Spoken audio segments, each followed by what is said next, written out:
Vanessa and her husband Clay always planned to adopt children after having some of their own, but they weren't actually able to. Then in July 2016, they learned about an organization called M.A.R.E, Massachusetts Adoption Recourse Exchange, and that's when they decided to start the adoption process. Earlier this month, after 2 years on National Adoption Day, they adopted 2 siblings. Producer Alejandro Cameron brings us their story. We always planned to adopt. My best friend, as a child growing up, aged out of the system. So essentially, when he turned 18, he hadn't found his forever home, so he looked into either finding an apartment or joining the military. So he went into the military, and I remember that experience very well.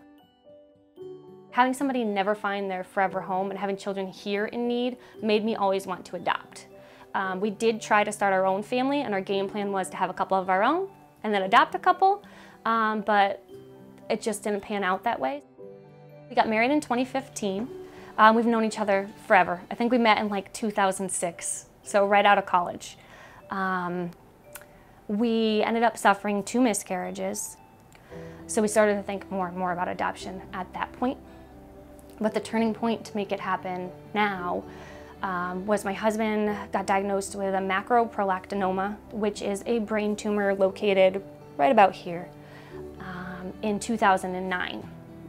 As far as we know, it's not cancerous, so it still had a lot to do with hormones, and hormone therapy was needed. So in 2015, 2016, we needed to change our treatment plan. So after having the losses, one of the treatments they wanted to do with my husband was testosterone, which would unfortunately make us unable to have a child after that.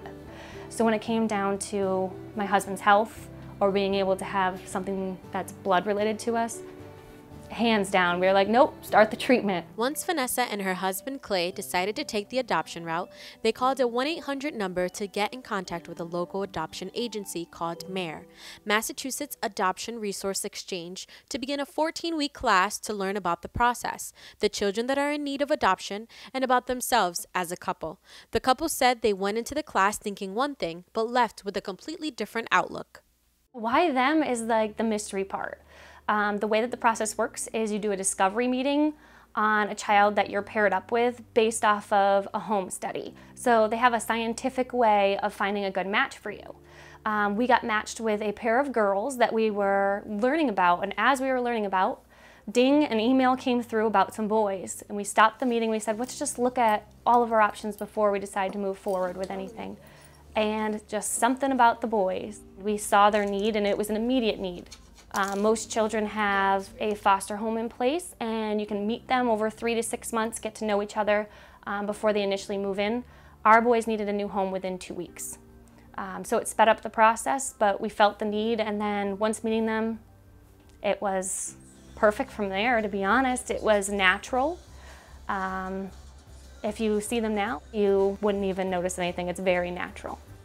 On November 16th, the family completed the adoption, and the boys now are legally part of their family, carrying their last name on their birth certificates. They will now be able to travel outside the country as a family, something the kids have never done before. Everywhere you look, Vanessa and Clay are now their parents. Getting a little teared up. It's something that we've waited a long time for, to have a family and to actually have it feel like a family. One of the worries coming into this process was, is it going to be awkward, or how long are you going to feel like a stranger to each other? These boys are really, really goofy, so I think that helps sped up the process with comfortability. And I mean, by like 2 weeks in, they were comfortable. We were comfortable. You're going to have normal parenting things that make you uncomfortable when someone does something they're not supposed to, and you have to put your foot down. But we were comfortable from like 2 weeks in. The couple's schedule shifted once the boys began living with them. Vanessa says that she had a 10-year-long career in telecommunications, but left it behind and started teaching because her youngest vocalized that he wanted her around more. The schedules had to change. We got travel soccer, we got Boy Scouts, we've got horseback riding club, we have the 4-H club. They're very, very busy boys. So most of our time is on them. Vanessa says the hardest part of this 2-year-long process wasn't DCF coming in and out of the house for monthly check-ins, but the vulnerability they felt the entire time leading up to November 16th. Vulnerability in knowing that the child's biological parents still have legal rights.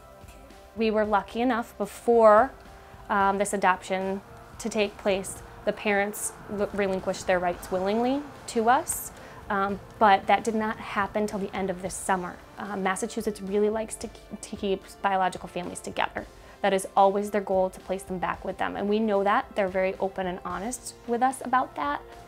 Through this process, our family has really grown, not just with the boys, but with their biological brother, their biological sister, their aunts, their cousins. Through this sadness that we've experienced as a family, we've now gotten to the point where we have a lot of happiness.